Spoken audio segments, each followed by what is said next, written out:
तो इस वीडियो में मिखाइल ताल की एक गेम देखेंगे। तो इस गेम में दोनों प्लेयर बहुत माहिर है। तो मिखाइल ताल के सामने तिग्रान पेट्रोजियन है। तो मिखाइल ताल व्हाइट के साथ है और ब्लैक के साथ तिग्रान पेट्रोजियन। तो ये गेम 1974 में मॉस्को में खेली गई थी। तो ताल ने शुरुआत की थी नाइट F3 से G6 Reti opening king side fianchetto variation E4 bishop G7 D4 D6 knight C3 knight to F6 bishop to E2 और दोनों प्लेयर्स ने किंग साइड कैसल किया नाइट टू C6 D5 और night पर pressure बनाया। तो तिग्रान पेट्रोजियन ने अपने नाइट को वापस लिया B8 पर रुक टू E1 E5 और 2 कदम पुश किया है तो इस पॉन को लिया जा सकता है एन पासन से।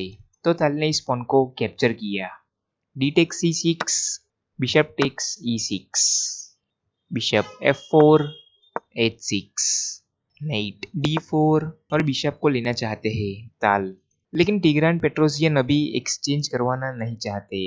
बिशप D7 क्वीन D2 और साफ टारगेट दिख रहा है। तो पेट्रोजियन ने किंग H7 करके सपोर्ट बनाया E5 और नाइट पर प्रेशर है D takes E5 bishop takes E5 और पेट्रोजियन ने नाइट E4 करके क्वीन पर प्रेशर बनाया, लेकिन तिग्रान पेट्रोजियन के नाइट पर कोई सपोर्ट नहीं है। तो ताल ले सकते हैं नाइट को, लेकिन नाइट मूव होने के बाद बिशप पर प्रेशर है। तो ये नाइट लेने के बाद पेट्रोजियन इस बिशप को ले सकते हैं। तो मैंने कहा था ना, दोनों प्लेयर्स माहिर है।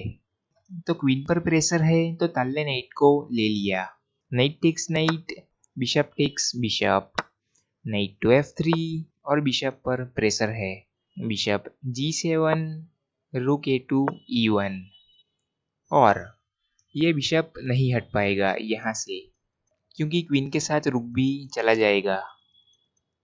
तो पेट्रोजियन ने पहले अपनी क्वीन को हटा लिया queen C8 bishop C4 bishop E8 और ताल ने नाइट को सेक्रीफाइस कर दिया नाइट E2 G5 चेक और पेट्रोजियन ने इस नाइट को ले लिया H takes knight knight takes G5 और वापस चेक है। तो ताल ने इस H फाइल को ओपन कर दिया है किंग टू G8 और अभी आप देख सकते हैं कि पेट्रोजियन के ये पीसीस डेवलप नहीं हुए हैं बराबर और ये बिशप F7 पॉन पर सपोर्ट बनाए हुआ है। तो पेट्रोजियन के पीसीस यहाँ पर बराबर काम नहीं कर रहे हैं और ताल के पीसीस सेंट्रलाइज है और ये ताल का बिशप डायरेक्ट किंग तरफ अटैक बना रहा है और नाइट भी बैठा हुआ है, अटैक करने के लिए तैयार है। तो ताल ने क्वीन F4 करके प्रेशर बढ़ा दिया, लेकिन ताल का क्वीन F4 करने का प्लान ये है यहाँ पर नहीं, लेकिन यहाँ से अटैक बनाना चाहते हैं। ब्लैक यहाँ से जरा सी भी गलती करता है, अपने नाइट को डेवलप करता है C6 पर, तो यहाँ से क्वीन H4 और फिर ब्लैक इस चेकमेट को रोक नहीं पाता क्योंकि ये पॉन पिन है बिशप की वजह से और पेट्रोजियन अपने बिशप को लाते हैं। तो यहाँ से क्वीन टेक्स बिशप और इस चेकमेट को ब्लैक रोक नहीं पाता। तो पेट्रोजियन ने ये समझ लिया था, तो इसीलिए नाइट D7 करके अपने नाइट को F6 पर लाकर यहाँ पर H7 पर सपोर्ट बनाने का प्लान बनाया। और अभी वीडियो पॉज करके सोचिए कि ताल ने क्या मूव किया होगा। तो ताल ने इस नाइट को ही एलिमिनेट करवा दिया rook takes knight bishop takes रुक और ताल का final move bishop takes F7 check और इस मूव के बाद ब्लैक ने यहाँ से रिजाइन ही कर दिया क्योंकि ब्लैक के किंग के पास सिर्फ एक ही मूव है। और फिर यहाँ से क्वीन H4 चेक और बिशप को लाने के बाद क्वीन टेक्स बिशप और चेकमेट और पेट्रोजियन इस बिशप को लेते हैं अपने रुक से। तो यहाँ से क्वीन टेक्स रुक चेक और फिर किंग के पास सिर्फ एक ही मूव है और क्वीन टेक्स G6 और वापस चेकमेट की थ्रेट है।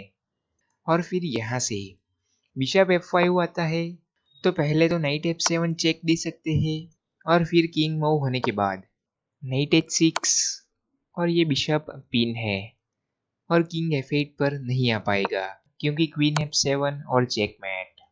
और ब्लैक अपने किंग को H8 पर लाता है तो इस बिशप को ले सकते हैं और साथ में चेकमेट की थ्रेट है। और ब्लैक यहाँ से क्वीन F8 करके बिशप पर सपोर्ट बनाता है तो यहाँ से क्वीन H5 चेक और किंग को मूव नहीं कर सकते क्योंकि नाइट E7 चेक के बाद आप देख सकते हैं कि किंग के पास कोई ऑप्शन है ही नहीं, तो पेट्रोजियन को इस नाइट को लेना पड़ता अपनी क्वीन से और फिर पेट्रोजियन की क्वीन चली जाती और पेट्रोजियन अपने बिशप से लेते हैं इस पॉन को। तो यहाँ से रूक E7 और चेकमेट की थ्रेट है और क्वीन G8 आने के बाद क्वीन H6 और फिर चेकमेट आ ही जाता। तो ताल ने बहुत लंबा सोचा हुआ था, तो बिशप टेक्स F7 के बाद पेट्रोजियन ने यहाँ से रिजाइन ही कर दिया।